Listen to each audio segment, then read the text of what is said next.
para todos y para todas, muchas bendiciones. Este que les habla el pastor Gamaliel Ortiz, de la Iglesia Cristiana Discípulos de Cristo Central.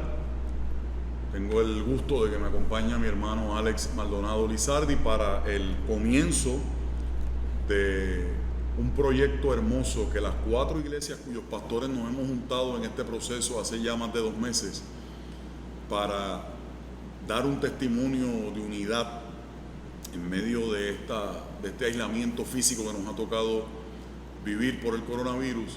Pues ahora queremos también aunar nuestras voluntades y nuestros esfuerzos para compartir enseñanzas bíblicas y proveer ese espacio, ¿verdad? Que no es lo mismo exactamente que una clase bíblica, naturalmente, porque no tenemos la gente de frente y la interacción maravillosa que eso supone, pero queremos proveer alguna herramienta para el crecimiento espiritual de nuestra gente a la luz del testimonio escritural.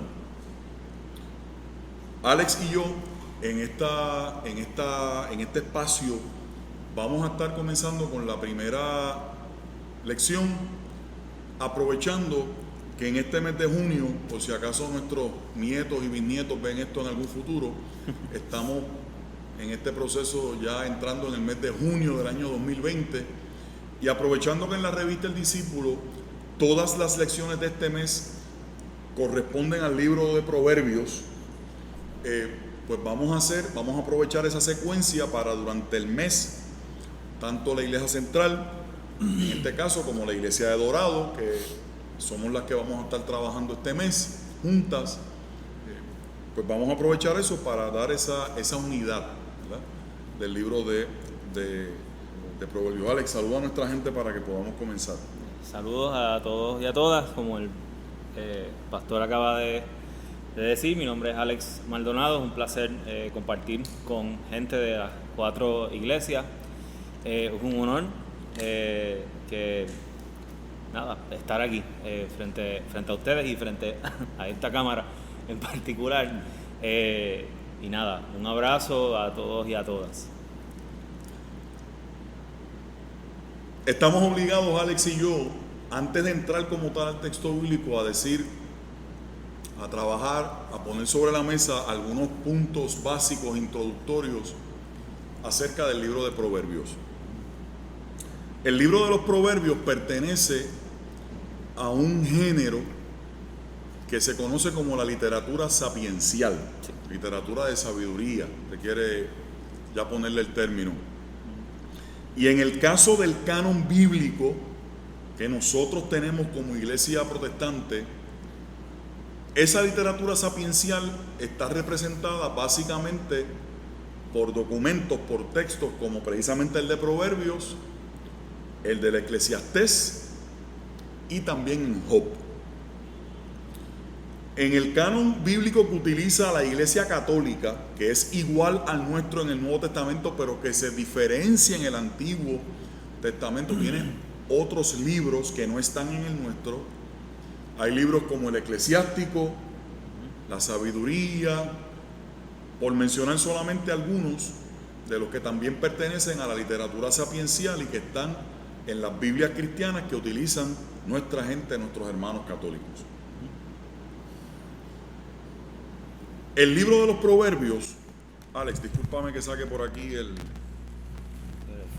libro de los Proverbios es una especie de colección de dichos, refranes,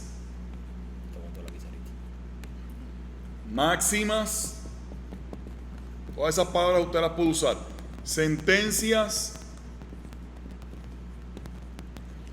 aforismos, metáforas, ¿verdad?, convertidas en frases que contienen una enseñanza que pretenden desde una perspectiva ética compartir una enseñanza que está basada, entre muchas cosas que podemos decir, yo no sé si se está viendo bien ahí, ¿verdad?, pero la experiencia acumulada,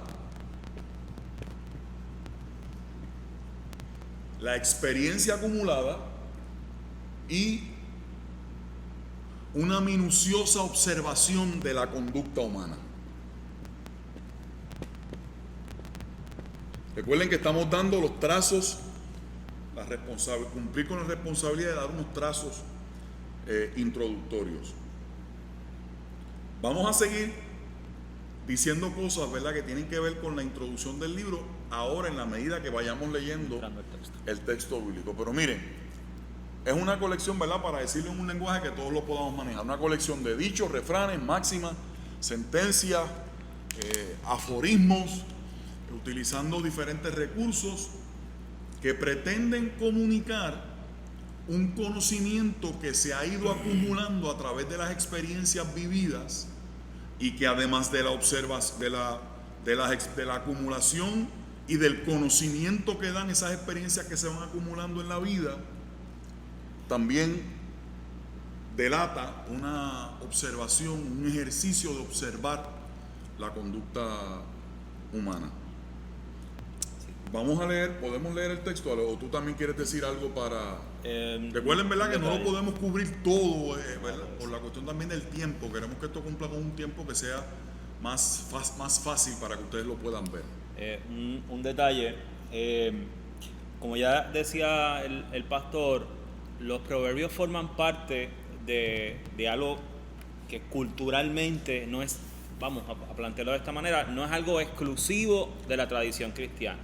La literatura sapiencial no es exclusiva de cualquier tradición religiosa. La tradición sapiencial es producto de las inquietudes de los seres humanos que tratan de pensar sus vidas frente al tiempo y frente a la vida común. ¿Por qué digo esto? El texto de Proverbios, al igual que Eclesiastés y Job, son unos libros que distan, salen de las corrientes de textos en la Biblia que pertenecen y se ocupan de dos cosas: la historia de Israel y, por otro lado, la ley de Israel. Es decir, aquellos libros que hablan de la narración del pueblo de Israel a través del tiempo y el espacio, y por otro lado, aquellos libros que tratan sobre la ley o aquello que organiza al pueblo. Así que cuando nos enfrentamos a Job, libros como Job, Eclesiastés y Proverbios, esa literatura sapiencial tiene un tono muy distinto a esos libros que se ocupan de la historia y de la ley. Eso. Vamos a leer algunos textos, algunos versos. No podemos leer el capítulo completo porque es demasiado largo. Pero miren cómo dice. Los proverbios de Salomón. Estoy en el capítulo 1, verso 1. Los proverbios de Salomón, hijo de David, rey de Israel. Yo quiero detenerme un momentito ahí, Alex, porque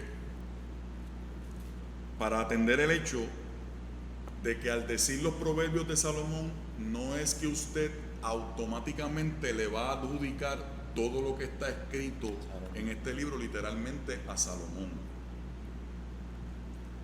En la literatura bíblica es muy común el nombre de una persona de autoridad que tiene en el imaginario del colectivo.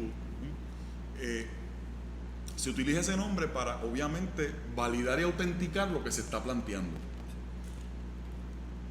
Se reconoce que en la época de Salomón, Alex, hubo un intento porque floreciera el asunto del cultivo de la sabiduría. Eso es algo que tradicionalmente se adjudica al tiempo de Salomón. Y lo que se quiere decir aquí, ¿verdad?, con los proverbios de Salomón, es obviamente aludir, para también decirlo de una forma que sea digerible para todos, es aludir a esa figura como un referente de que en el pueblo de Israel, como en otros pueblos y en otras culturas y en otras tradiciones, como tú dices, se refiere a ese momento en que hubo un esfuerzo particular por cultivar, un intento por cultivar la sabiduría.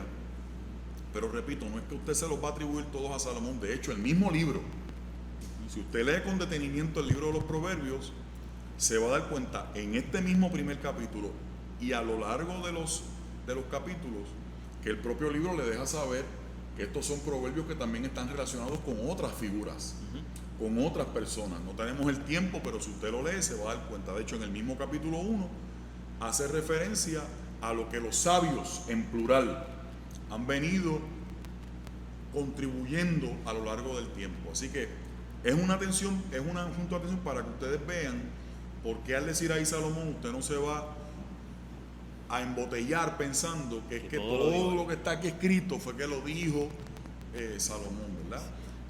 Es la figura de referencia que se utiliza por ese valor que tiene dentro de la historia del pueblo de Israel, lo que el pueblo le atribuía a él, pero realmente es para validar y autenticar, ¿verdad? Que dentro de esa tradición es que se mueve todo lo que está escrito y todo lo que está tramitando el texto bíblico. Y de hecho, para ir ya entrando en el texto, estos textos que se recogen y luego se convierten en estas colecciones, porque son una serie de colecciones, de hecho, los que están trabajados en la revista, vamos a ir viendo el capítulo 1.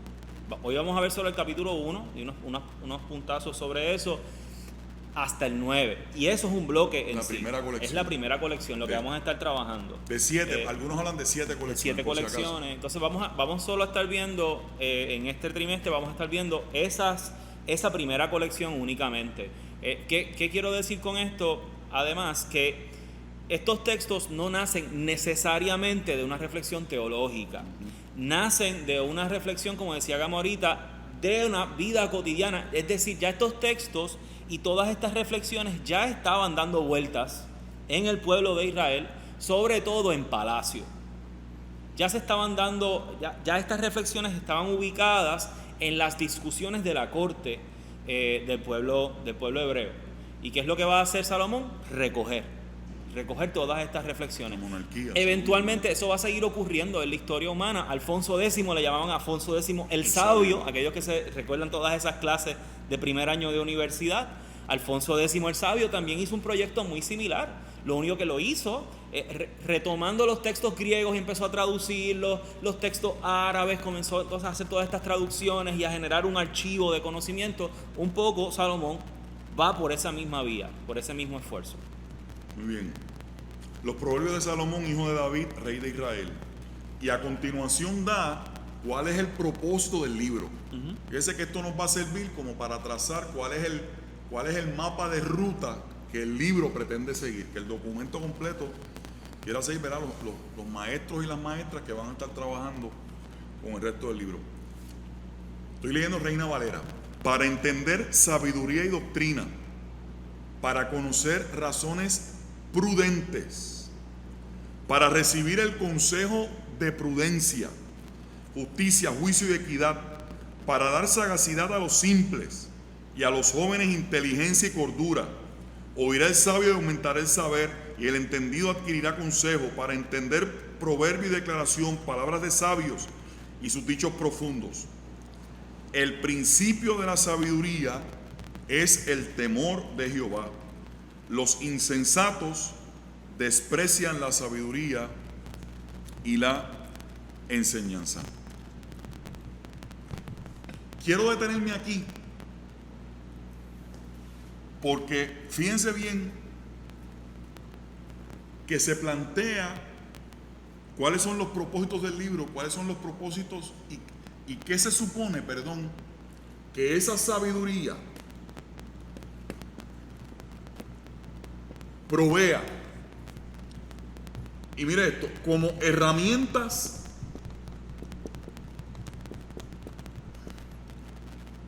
para una vida que tenga un equipaje que le permita desarrollar un proyecto de vida que sea un proyecto de vida adecuado, un proyecto de vida nutricio, un proyecto de vida noble. Y esa sabiduría que va a dar esas herramientas para ese tipo de vida, entendiendo que la sabiduría es, como lo llama Benjamín Santana en un momento dado, es el arte de vivir bien. Y fíjense que lo que está aquí y lo que vamos a ver es importante que usted tenga para las próximas clases, cuando esté nuestra hermana Ada Mariani, cuando esté nuestra queridísima hermana Ada Mariani, nuestro queridísimo hermano Junior Reyes de Dorado, y nosotros dos que vamos a estar también trabajando en la lección. Fíjense que son herramientas para qué. Tenga en cuenta esto para el resto del documento. Vivir las relaciones, ¿verdad? Todos los ámbitos en los que se mueven nuestras relaciones humanas. En sus diferentes ámbitos y espacios. Desde las cosas cotidianas en las cosas cotidianas más inmediatas con la gente que tenemos cerca, hasta en los espacios más amplios de los que participemos. Esto es importante, hermano. Y todo ese ámbito de relaciones humanas, de relaciones con los demás, que repito, están aquí en el texto, ¿verdad? Y lo vamos a ver en los próximos versos. Tiene como centro medular la relación con ¿quién? La relación con Dios.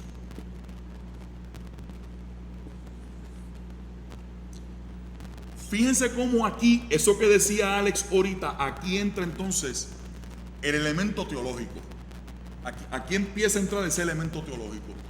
Es decir, todo este cúmulo de conocimientos que nos han dado las experiencias vividas y que los vamos recogiendo en unas enseñanzas prácticas, como decíamos ahorita, para enseñarnos a vivir bien con nosotros mismos y con los demás.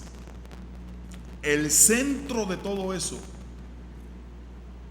es la construcción de una relación saludable con Dios.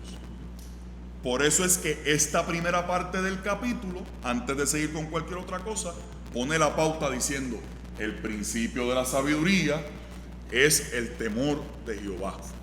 Esa es la relación medular. La sabiduría aquí es, en este texto particular, trata de indicarnos que la sabiduría es la capacidad para que, viviendo en esa armonía con Dios, eso nos va a permitir catapultarnos para vivir saludablemente con nosotros mismos y con los demás. Sí. Me gustaría mencionar dos cosas. Una de ellas ya se contempla dentro de la revista, a la cual le invitamos a echarle un vistazo. Una revista que tiene un artículo inicial del reverendo Benjamín Santana. Buenísimo el artículo. Y luego una serie de lecciones de Justo González.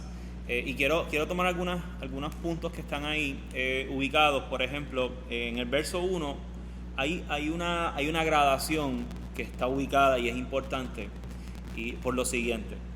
El texto dice: Proverbios de Salomón, hijo de David, rey de Israel.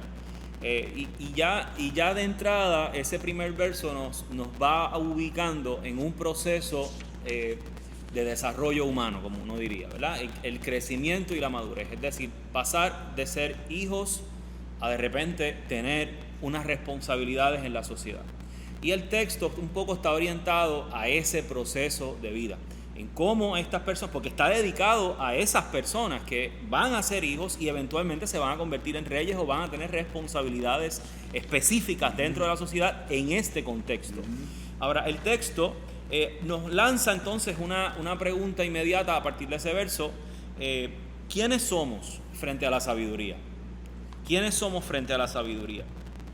Y nosotros frente a la sabiduría, primeramente nos encontramos como hijos y eventualmente nos encontramos frente a la sabiduría ya dentro de unas responsabilidades como adultos y adultas en nuestra sociedad, siendo primero hijos, luego reyes. Así que uno de los principios de la sabiduría tiene que ver con la manera en que nosotros reconocemos los ciclos y procesos de la vida. Repito eso, ¿verdad? Uno de los principios de la sabiduría que tienen que ver con el asunto del temor a Jehová, y voy a entrar en eso ahora, tiene que ver con la capacidad que tenemos todos y todas de reconocer nuestros ciclos y procesos en la vida, ubicarnos dónde estamos y hacia dónde va la vida. Y el libro de Proverbios, sobre todo este primer capítulo, está orientado a la formación del joven, en particular del joven. Y ya Gama lo mencionaba en esos versos 2 al 6. Uno de los señalamientos tiene que ver con dar al joven unas herramientas, brindar a los simples unas herramientas de pensamiento, de reflexión a la vida cotidiana. Lo segundo que quiero mencionar, ¿por qué este asunto del temor a Jehová es tan importante, Gama?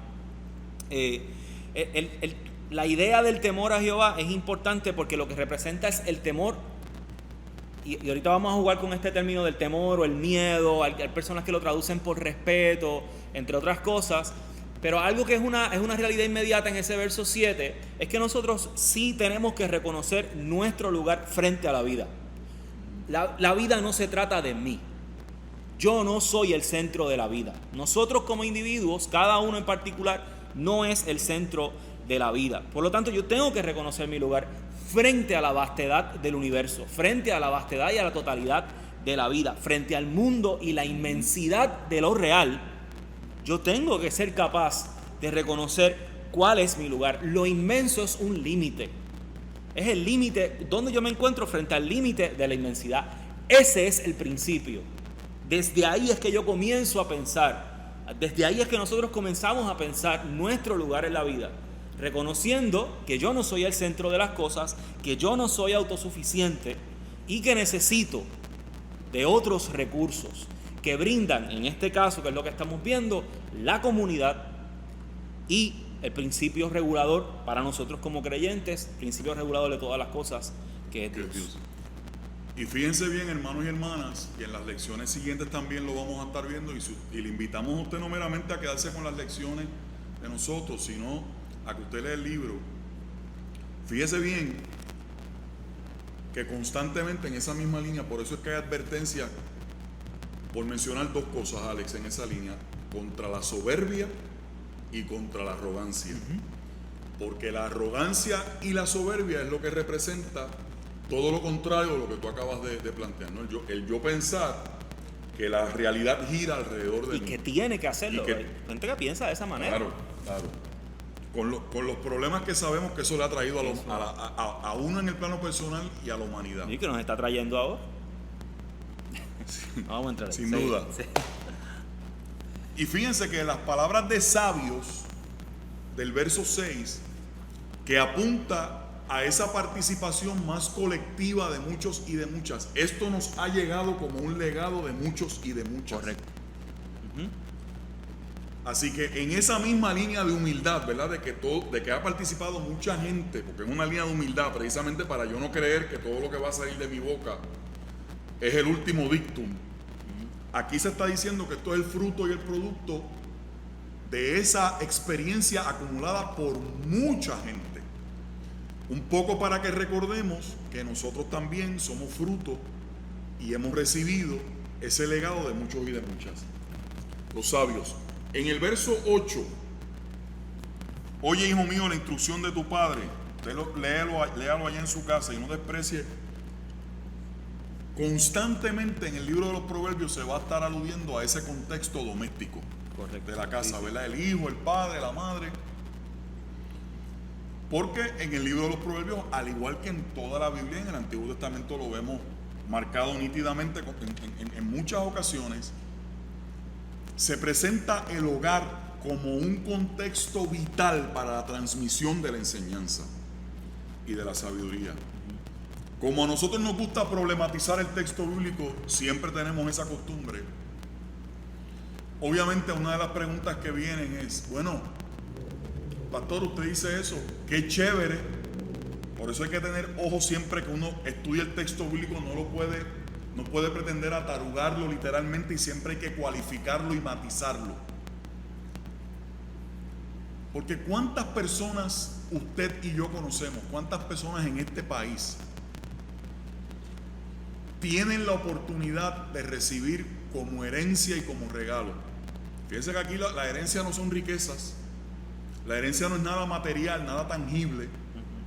Por eso incluso en un momento dado va a decir que la sabiduría es mejor que el oro y que la plata y que las piedras preciosas. Después, en su momento llegaremos a eso. Pero ¿cuántas personas no tienen la oportunidad?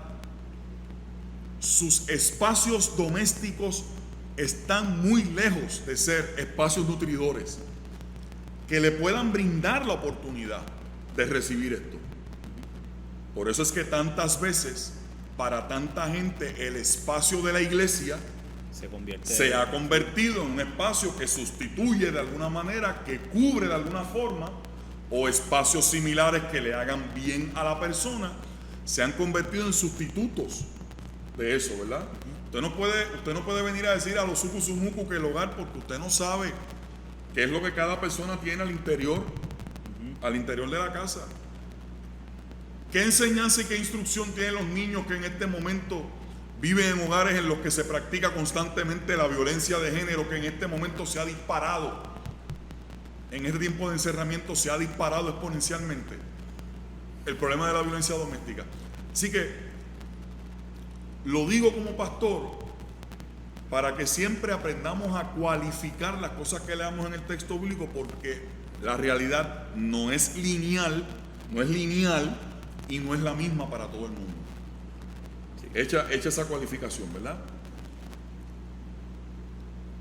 A mí me interesa que entremos al verso 10. Hijo mío, y perdónenme, ¿verdad?, el tiempo, pero como nos tocaba la introducción, pues hemos tenido que coger unos minutos adicionales para esas explicaciones introductorias, valga la redundancia.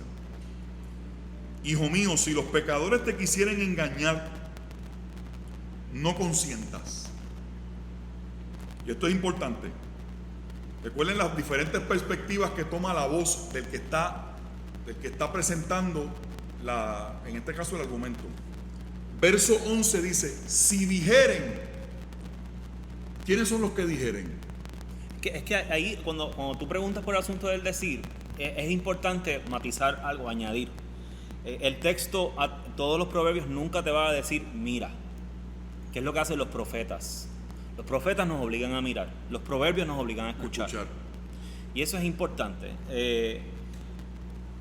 Vamos a ver cómo tú vas a manejar esto ahora, ¿verdad? Porque es importantísimo, porque aquí hay dos cosas que se escuchan.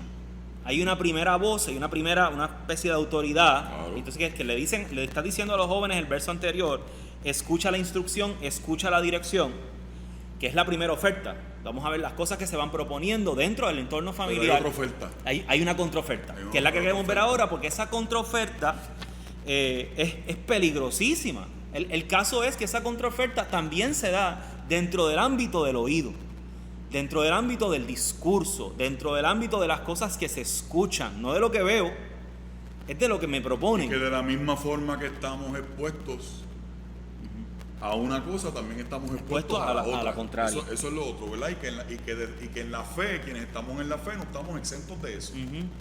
Están ahí constantemente esas dos ofertas, ese menú está ahí. Si dijeren, ¿quiénes son los que dijeren? Eso a los que en el verso 10 ha llamado pecadores. Vamos al texto a mirarlo. Ven con nosotros, porque no podemos generalizar con el texto. Ven con nosotros, pongamos acechanzas para derramar sangre, acechemos sin motivo al inocente. Todo esto es la propuesta de los del verso 10. Los tragaremos vivos como el Seol y enteros como los que caen en un abismo. Hallaremos riquezas de toda clase, llenaremos nuestras casas de despojos. Echa tu suerte con nosotros. Le dicen estos mismos: echa tu suerte con nosotros. ¿Cómo sigue? Tengamos todos una bolsa. Y en el verso 15 vuelve la voz. Interrumpe, ¿verdad? Hay un cambio de perspectiva y vuelve la voz de la sabiduría.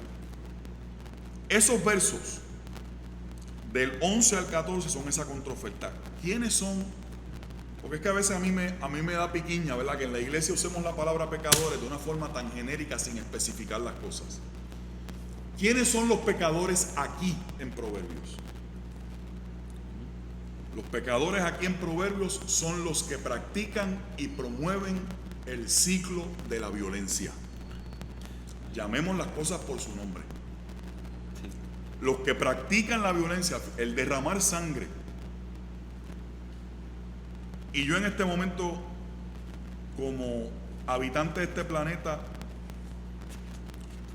participo del dolor del que participa la humanidad por muchas razones, pero en este momento, por el asesinato a manos de fuerzas policiales del hombre afroestadounidense George Floyd. Ahí usted tiene en ese microejemplo de muchos que hay que podemos sacar, pero como eso está en este momento tan presente en el dolor, en la carne viva de la conciencia sensible humana, ahí usted tiene cómo en una estructura social se valida el ciclo de la violencia de esa manera. Sí. Cuando una persona, en medio del momento en que este país se ha estado jugando la vida y la muerte, y una persona descubrimos hace poco, para nuestro dolor y nuestra vergüenza, porque el texto bíblico hay que contextualizarlo, ustedes ya me conocen esa machaca, para que sea palabra viva y no letra muerta. Cuando una persona tiene la cachaza de decir, el virus fue productivo, mire a ver, hermano y hermana, y el otro dice, demasiados millones para un solo puertorriqueño. Mire, usted no tiene que agarrar un cuchillo y matar a... Dígame que eso no es un acto de violencia brutal y descarnado contra un pueblo, que aparte de ser un pueblo pobre y endeudado como el nuestro, es un pueblo que está atravesando, como el resto de la humanidad, por un momento tan crítico y tan difícil, y la gente lo que está es buscando aire para sobrevivir. La sabiduría, como brújula de vida, se opone al proyecto de la violencia y al ciclo de la violencia. Que en esos versos le llama acecho. A mí me gusta, por lo menos la Reina Valera utiliza propone a la vida de la instrucción y la enseñanza, opone el acecho.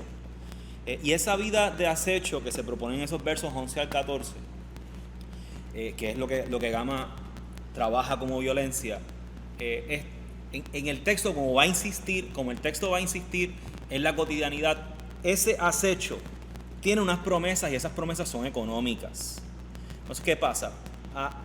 Se le propone al joven, porque es a ese que le están hablando, al hijo mío, se le propone a él una vida más fácil, que es la vida del acecho, y que esa vida del acecho le promete riquezas.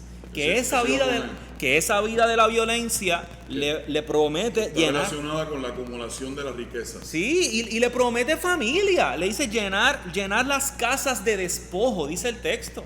Te promete una casa, te promete estabilidad financiera. Y un grupo de apoyo, porque dice, comparte tu suerte con nosotros. Correcto. Yo creo que era García Márquez en un libro titulado Noticia de un secuestro, que él habla de los jóvenes que trabajaban para el narcotráfico.